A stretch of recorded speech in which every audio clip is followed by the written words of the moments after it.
Pompéi. Qui n'a pas entendu parler de Pompéi et de sa destruction par une éruption du Vésuve inhabituelle par son ampleur? C'est devenu un site archéologique majeur pour connaître et comprendre la vie des Romains de cette époque.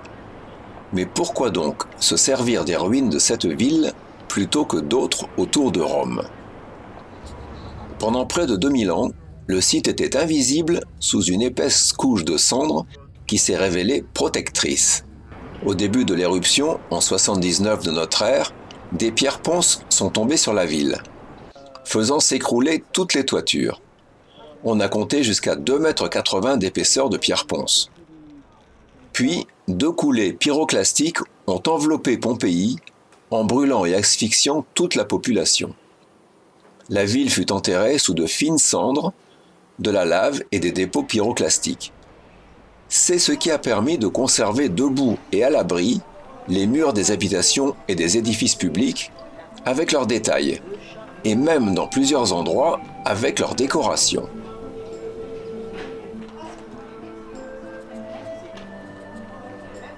Des fouilles n'ont été menées activement que depuis 1748 et elles sont toujours en cours, pour mettre à jour d'autres maisons. Les fouilles scientifiquement menées ont permis de reconstituer ce qu'était la ville de Pompéi. La ville était très vaste et seules quelques parties dégagées sont actuellement accessibles au public.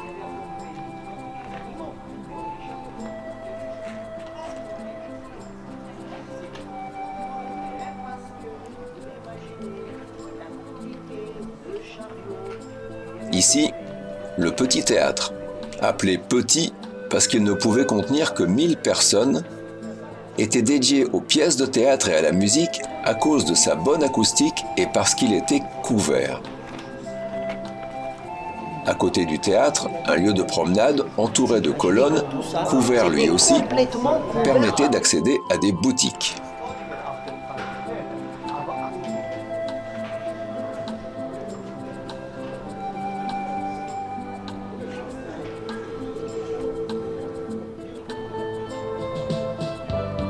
Ça, c'est l'une des rues principales de Pompéi. C'est la rue Stabiana. Vous voyez que par terre, vous avez encore des dalles d'origine. Comment on peut dire que c'est des dalles d'origine?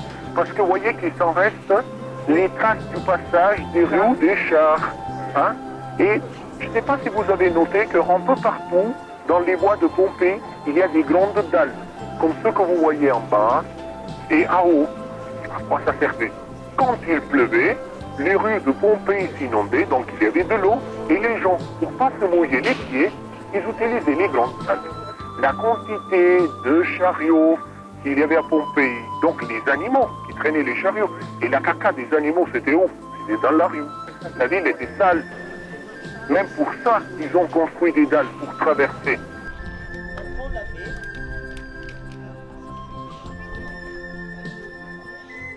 Sur le comptoir, il y avait des trous.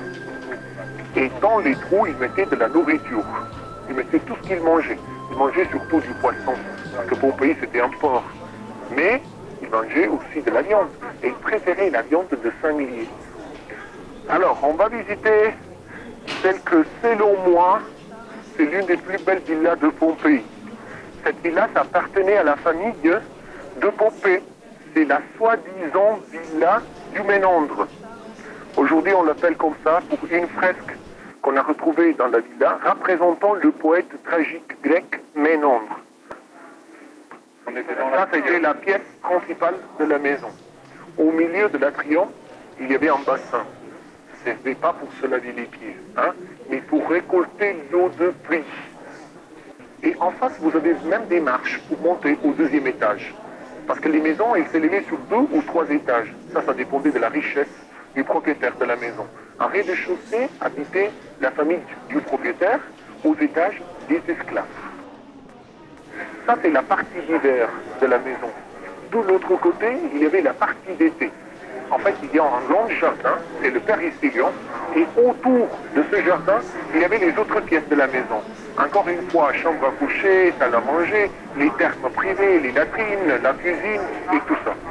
Notre guide nous explique que cette maison, sur 2000 m², était une maison de gens très riches, qui utilisaient des techniques proches de nos maisons actuelles en climat chaud. Une fois que vous rentrez dans les thermes, il y a deux planchers. Entre le plancher et le sol de la ville, il y avait des canaux. Et les esclaves, ils mettaient du feu dans les canaux pour faire de la chaleur. La chaleur, ça chauffait le plancher, d'où chauffage au sol. C'est pour ça que les Romains, une fois qu'ils rentraient dans les thermes, ça je pense que vous l'avez vu dans les reportages, ils mettaient des sandales, sinon ils se brûlaient les pieds. Hein? Et la chaleur, ça chauffait même l'eau de la piscine et les murs. Pourquoi j'ai dit les murs? Parce que dans les terres, il y avait deux murs. Il y avait un mur en pierre et l'autre en terre cuite. Entre les deux, il y avait des cavités. Parce que la chaleur qui montait du sous-sol, ça circulait entre les murs et ça chauffait tout. À Pompéi, il y avait de 15 000 à 17 000 habitants. Jusqu'aujourd'hui, nous, on n'a retrouvé que 1044 squelettes. Ça veut dire que la plupart des gens de Pompéi, ils étaient réussis de partir. Oui, parce que les jours avant l'éruption du Vésuve, il y avait eu des tremblements de terre. Donc ils avaient déjà compris que c'était dangereux de rester ici.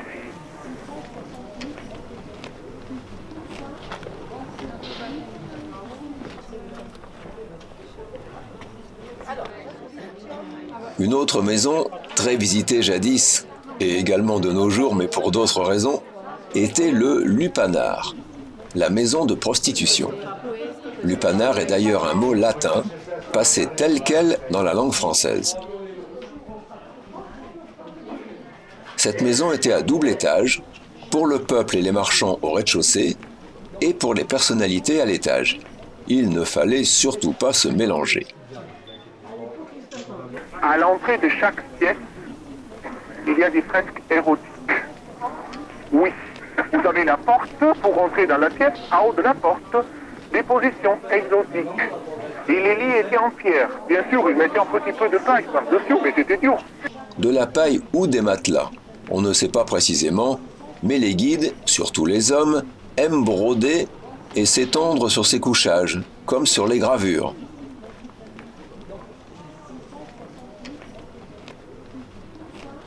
Et même à l'extérieur, des accessoires en dur. Non, ici. Ouvrez les yeux. Voilà. C'est un manque de porte-bonheur.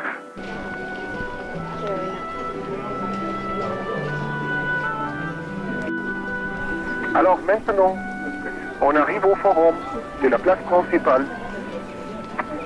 Alors, nous voilà le forum, en fait, selon moi, c'est l'endroit le plus beau de Pompéi. Vous voyez la grande place, elle faisait 150 mètres de longue, 37 de large, et elle était marbrée. Le forum de Pompéi n'est pas au centre de la ville, car il avait besoin d'une grande surface plane. On y trouve des restes d'arcs commémoratifs, des escaliers de temples et des façades de boutiques.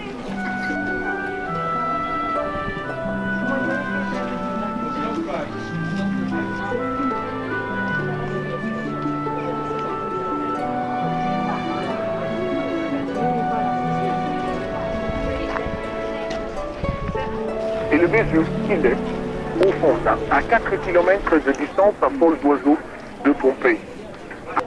Quelques moulages de corps sont conservés sur le forum, mais la plupart sont visibles au musée de Naples. Tout le monde vient à Pompéi pour regarder les moulages. Je vous explique qu'est-ce que sont les moulages, parce que ce n'est pas les vrais corps des Pompéiens. Alors nous maintenant on va voir 4 moulages. 2 jeunes hommes, un gamin et un chien, le fameux chien de Pompéi. Malheureusement il était mort, même les animaux ils ont mort ici. Ok? On va les voir. Alors ça c'est les corps des Pompéiens qui sont morts brûlés, tombés par terre, couchés par terre. Et après les nuages ardentes, la ville elle a été couverte par la couche de cendres et de la bile. Donc ça veut dire que même les corps ont été complètement recouverts et ensevelis. Et imaginez que tous ces corps, ils sont restés emprisonnés, les corps se sont décomposés en laissant des cavités vides, représentant la forme même des corps. Parce qu'une fois que le corps se décomposait, la couche de cendres qui le couvrait, c'était déjà solide, donc il ne tombait pas dans la cavité. Et alors on s'est retrouvé en 1856 qu'un archéologue de Pompéi, il se demandait s'il pouvait retrouver des corps. Et il avait compris que c'était impossible. Mais il avait compris aussi qu'il y avait des cavités en dessous. Alors là, il fallait les chercher. Il faisait des trous pour arriver jusqu'aux cavités. Il ne savait pas où c'étaient les cavités. Il fallait essayer. Mais là où il les trouvait, il les remplissait en plâtre liquide. Il attendait 2-3 jours que le plâtre se solidifiait. Comme ça, il faisait les moulages. La visite du site archéologique, très instructive sur la vie de la cité, ne révèle rien de l'éruption proprement dite. C'est Pline le Jeune qui la décrivit le mieux.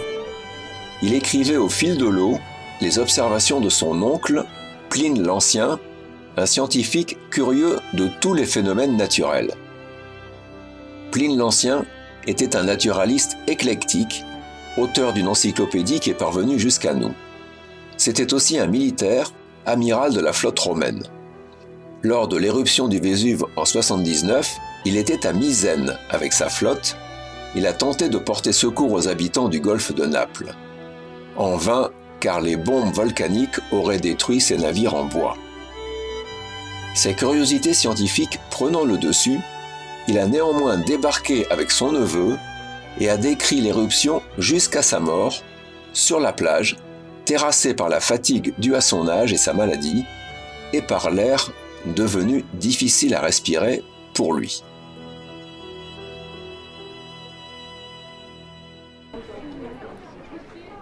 Le Vésuve. On l'a vu de loin et il a souvent été évoqué pendant la visite. Alors, quoi de plus normal que d'aller le voir de plus près, le lendemain bien sûr.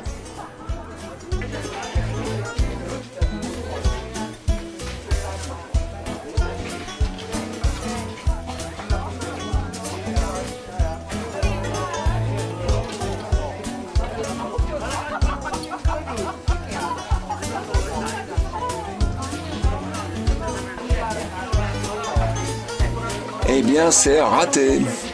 Ce n'est pas une pluie de cendres, mais une pluie tout court. Et en plus, dans le nuage. Pourtant, l'altitude n'est pas bien grande, seulement 1281 mètres.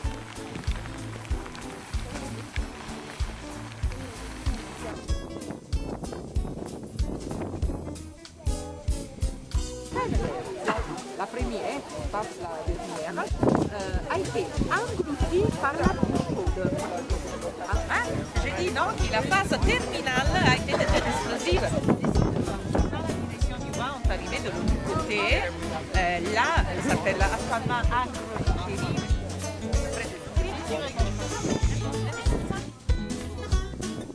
De temps en temps, une petite éclaircie permettait d'entrevoir une crête voisine, mais du volcan, rien. On n'a rien vu.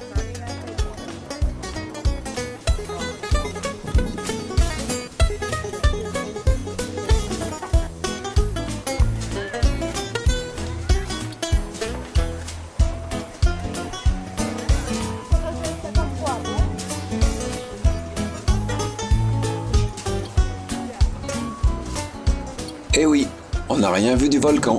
Ah si, le jour du départ de l'aéroport de Naples, le beau temps était revenu. Et le volcan aussi. Piètre consolation.